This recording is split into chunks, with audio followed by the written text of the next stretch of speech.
ওই যে একটা ইসরায়েল থেকে এইমাত্র একটা ইসরায়েল থেকে পাঠাইতেছে, ওই যে ইরানে পাঠাইতেছে, ওই যে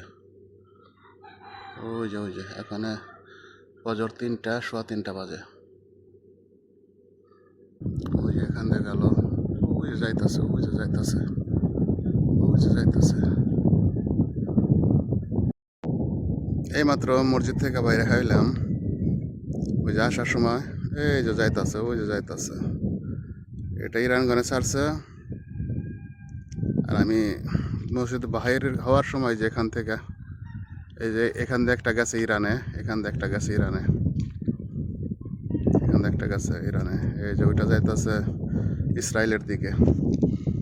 একটু আগে ছাড়ছে ওইটা ইসরায়েল থেকে ছাড়ছে ইরানের দিকে গেছে। আসল কথা হলো কি, মুসলমানের দুইজনই আমাদের শত্রু। সিয়া রাফিজি সিয়া যারা, তারাও আমাদের শত্রু। আর মুসলমানের জাতীয় শত্রু তো ইসরায়েল, ইহুদি, এগুলা তো আমাদের জাতীয় শত্রু। ঠিক আছে, দুই শত্রু লড়াই করতেছে। ইনশাআল্লাহ জয় মুসলমানের হবে, ইনশাআল্লাহ। সবাই দোয়া করবেন মুসলমানের জন্য, ইনশাআল্লাহ জয় মুসলমানের হবেই।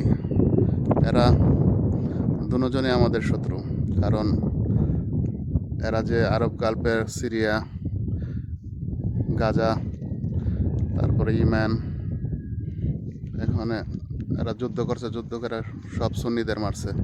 এই সিয়াদের আল্লাহ হেদায়েত দান করেন। আর ইহুদিরা তো আমাদের জাতীয় শত্রু, এগুলা বলার বাহিরে, এটা তো সবাই জানে। কিন্তু আবেগে মুসলমান যারা, তারা বুঝতে পারে না যে সিয়া আসলে আমাদের মুসলমানের শত্রু। তারা রাসূল সাল্লাল্লাহু আলাইহি সাল্লামের সুন্নতের ইত্তেবা করে না, সুন্নত মানে না। তারা আমাদের রাসূল সাল্লাল্লাহু আলাইহি সাল্লামের যে সাহাবী আছে, সেই সাহাবীদের লানত করে।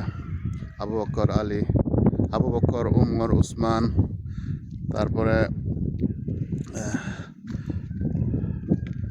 মা আয়েশা রাদিয়াল্লাহু তাআলা আনহু, তাদেরকে লানত করে। আর আলীরে তারা তো আলীর রাসূলের উপর দিয়ে মানে, রাসূলের চাইতে বেশি আলীরে তারা মানে, তারা কদর করে। তা সব কাজে আলীরে প্রাধান্য দেয়, কিন্তু আজানের মধ্যেও তারা আলীকে তারা প্রাধান্য দেয়, আলীর নাম জপে। কিন্তু মোহাম্মদ রাসূলুল্লাহ সাল্লাল্লাহু আলাইহি সাল্লাম বলতে তাদের বাধা দেয়।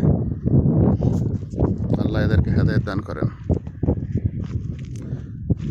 আকাশ এই পর্যায়ে আছে এখন বর্তমানে মরুভূমির, এই যে ধুধু মরুভূমির মাঝে।